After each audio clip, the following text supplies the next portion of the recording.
الرحیم یا ایھا الذین آمنوا اتقوا اللہ ولتنظر نفس ما قدمت لغد واتقوا اللہ ان اللہ خبیر بما تعملون صدق اللہ بگردہ بے بلا افتادہ کشتی ضعیفانو شکستہ رات و پشتی بحق کے خواجہ عثمان ہارون مدد کن مدد کن مدد کن یا معین الدین چشتی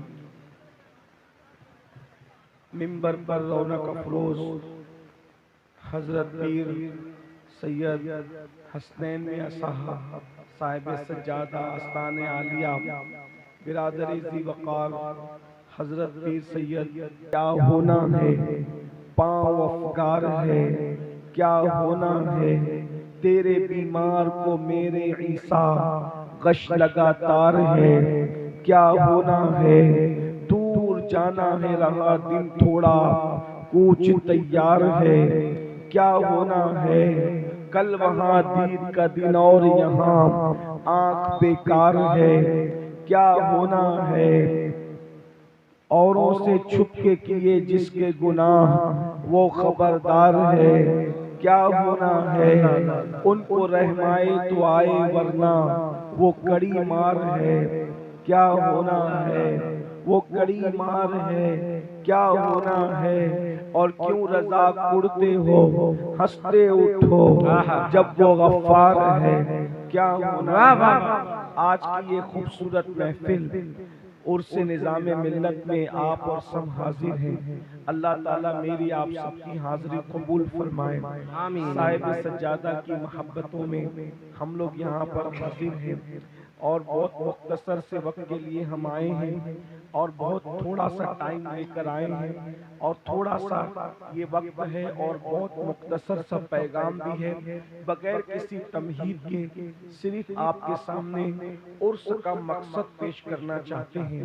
آج ہماری عوام عرس کے مقصد کو فراموش کر چکی ہے عرس کا مطلب کیا چلو میلے میں گھوم کر آئیں گے چلو جو وہ دیکھ کر آئیں گے چلو بھیڑ میں جائیں گے یاد رکھنا عرس کا مقصد کیا ہے آپ نے کبھی سوچا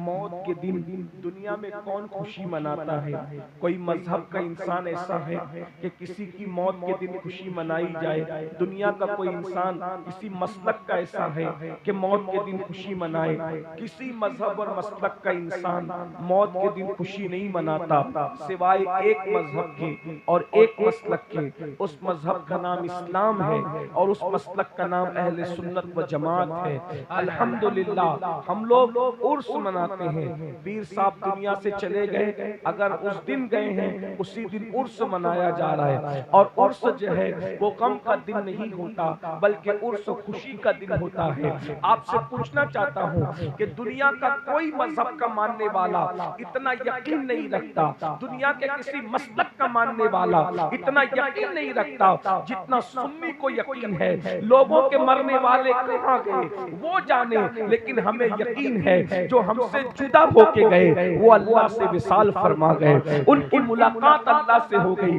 اس لیے اس دن کو ہم خوشی کا دن مناتے ہیں اور یاد رکھنا ہم سب کا عرس نہیں مناتے عرس صرف اللہ والوں کا مناتے ہیں عرس صرف اللہ کے نیک بندوں کا مناتے ہیں عرس صرف اللہ کے مقبول بندوں کا مناتے ہیں اس عرس کے اندر ہمیں یہ پیغام دیا جاتا ہے اللہ کے بندوں جس ولی کے عرس میں آئے ہو جس نیک بندے کے عرس میں آئے ہو جس مرشد کے عرس میں آئے ہو انہوں نے آخرت کی تیاری کی تھی انہوں نے آخرت کی فکر کی تھی انہوں نے قبر کی تیاری کی تھی اس لیے آج ان کا عرس منایا جا رہا ہے تم بھی آخرت کی تیاری کرو آخرت کی فکر کرو یہ قبر کیا ہے یا اللہ اکبر قبر دو میں سے کوئی ایک ہے یا تو کسی کی قبر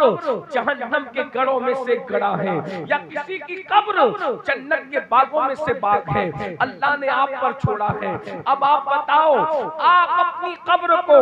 جہنم کے گڑھوں میں سے گڑھا بنانا چاہتے ہو یا آپ اپنی قبر کو جنت کے باغوں میں سے باغ بنانا چاہتے ہو میرے بھائیو دنیا میں ڈوبے رہو گے غفلت میں رہو گے آخرت کی تیاری نہیں کرو گے تو آپ کی قبر